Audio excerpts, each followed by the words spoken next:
I'd like to thank both the judge and my opponent, and I'll be going over my neg case before talking about how my opponent's case is incorrect.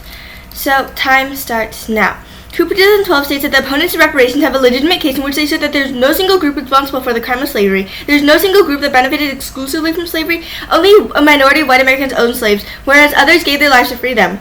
Most living Americans do not have a connection, indirect or direct, to slavery. The historical precedents used to justify the reparations claim do not apply, and the claim itself is based off of race, not injury. The reparations argument is based off of the unsubstantiated claim that all African Americans suffer from the economic consequences of slavery. So in short, the economic basis of reparations claim is highly problematic and has failed to earn the minimum standard in standing in the American Judicial Court. Contention 1. Reparations are not appropriate. As first noted by the Constitutional Rights Foundation, there's no black slaves living today, and there's no evidence that any Americans living today benefited from slavery, and it's certainly not the case that no American benefited directly from the significant cost of labor that they are trying to impute. The living Americans simply do not owe blacks trillions of dollars in unpaid wages. Second, as noted by the Constitutional Rights Foundation, the federal government has already spent billions of dollars on social programs such as welfare, subsidized housing, healthcare, employment development, affirmative action, and education. These programs have benefited African Americans. The pro cannot explain how these programs have failed to benefit blacks, but reparation would. Other estimates put a total on the programs about in trillions. Housing, education, job training, and other anti-poverty programs have cost them $22 trillion since Lyndon B. Johnson declared the war on poverty. Blacks make up about 40% of those living in poverty at the start of the program, and now make up some 30%, even though this figure may be misleading due to the increasing number of Hispanics living in poverty. In public housing alone, blacks constitute nearly 50% of the occupants. So it has cost Americans $22 trillion. On a raw basis, more of this money is spent on whites, because whites outnumber blacks 9-1. However, on a percentage population basis, three times as much has been spent on blacks. It wasn't done in the name of reparations, but to the extent that the higher rate of poverty among blacks is a result of discrimination, the effect is the same.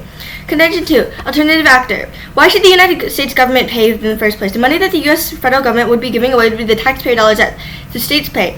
Well, what about states such as Alaska and California? We have nothing to do with slavery, and yet we have to pay debt for a debt that we did not cause. So since the United States federal government is morally obligated to pay reparations for African Americans, shouldn't we also be obligated the right not to pay for the sins that we did not commit? Scheidler states that the individual states owe compensation since they have laws regulating the treatment of slaves. The federal government is not a direct participant in the process, and its regulations are even more remote than those of the state. The individuals and other entities who voluntarily maintain slavery performed inherently wrong actions, but instead of holding them liable for the damage, the federal strict liability rule holds the federal government liable, even though it regulated slavery and is not to blame for maintaining it.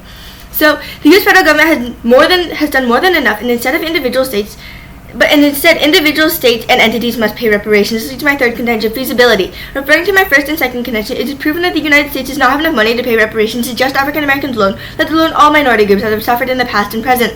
And it has justification not to. The United States federal government has done more than enough. The problem lies within the states and the entities, whom have yet to embrace the change. First of all, there are 9 crucial flaws with reparations. First of all, there's no one person alive who is either a slave or a slave owner during the period of American slavery. 2. Who decides who gets this reparations? Number 3. What proof would be required to ensure that only true descendants of slaves would receive reparations? 4. Who should pay these reparations? Number 5. The first recorded slave owner in the United States was a black man. Should we find his descendants and the descendants of all other individual slave owners and make them pay for the reparations of the slaves that they owned? 6. What are the amount of reparations that should be determined? 7. How should the determination constitute a black being? Would it be based on how black someone is? 8. The first slaves in the U.S. were brought from Africa by the Dutch in 1619. Since the Dutch seem to have started the whole slavery thing, shouldn't they be forced to pay reparations as well? 9. African Americans sold people from tribes that they conquered and battled slavery. In fairness, shouldn't we find those people and make them pay their fair share?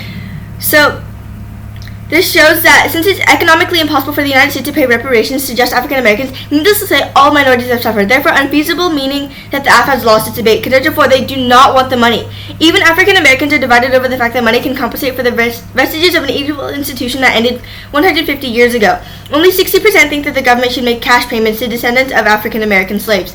Okay, going on to my opponent's case. Her first contention of harms. I do not disagree that they suffered harms. I just think that there is no feasible way, and the United States federal government should not be obligated to pay these debts. Number 2, actually, if you look at my contentions 1 and 2, you can see that her baseless claims in contention 2 are false. Contention 3, she talks about how it's the owner stealing. However, if you look at my contention 2 and 3, you can see that it's not the fault of the descendants. Instead, we should not track down these descendants. So overall, I urge you to vote for the negation for this debate.